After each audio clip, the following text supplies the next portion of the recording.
क्या आप भी एंटीबायोटिक दवा मूंगफली की तरह खाते हैं? सवाल इसलिए क्योंकि सबसे ज्यादा एंटीबायोटिक खाने का रिकॉर्ड भारतीयों ने बनाया है। क्या आप जानते हैं एंटीबायोटिक दवाओं का ज्यादा इस्तेमाल जानलेवा हो सकता है?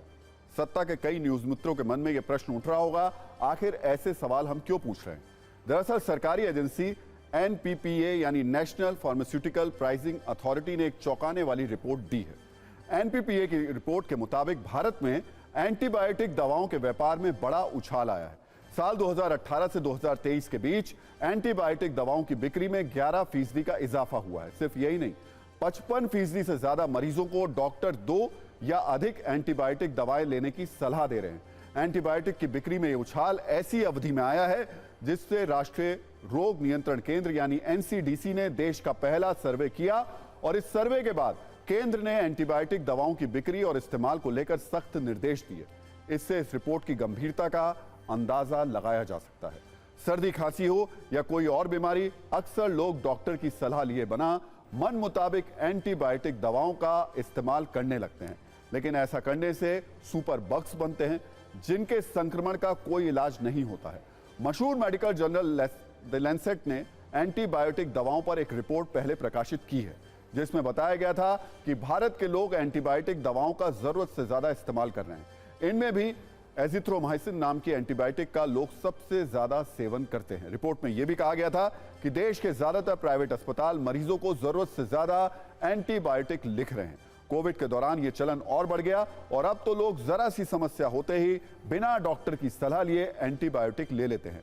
आमतौर पर एक्सपर्ट्स की सलाह यह रही है कि एंटीबायोटिक दवा का 5 दिन का कोर्स 1 साल में 3 से 4 बार से ज्यादा नहीं होना चाहिए और यह भी सिर्फ बैक्टीरियल इन्फेक्शन होने पर ही लेना चाहिए।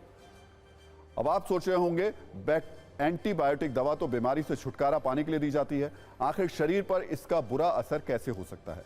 आसान भाषा में समझिए तो एंटीबायोटिक दवा के ज्यादा इस्तेमाल से शरीर की इम्यूनिटी कमजोर हो जाती है।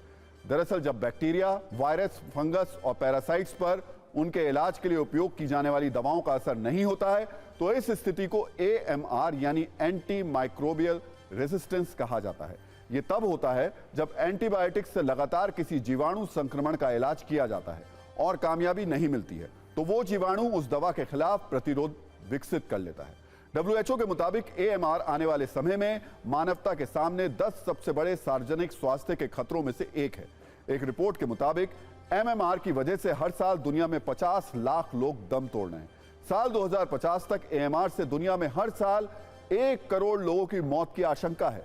AMR के चलते हर साल दक्षिण पूर्व एशिया में हो रही 4 लाख लोग उनकी मौत हो जा रही है।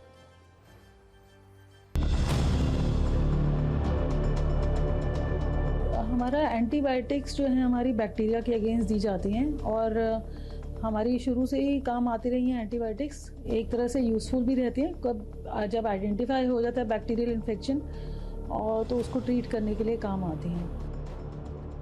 काफ़ी रीज़न्स हैं जो एंटीबायोटिक्स में इतनी मिसयूज़ हो गई हैं और ओवर यूज़ हो गई हैं कि अब कीटाणुओं ने उनके अगेंस्ट, कॉमन एंटीबायोटिक्स के अगेंस्ट रेजिस्टेंस डेवलप कर लिए और अब वो इनएफेक्टिव हो रही हैं। फिर हमारे पास बचती है नई दवाइयाँ।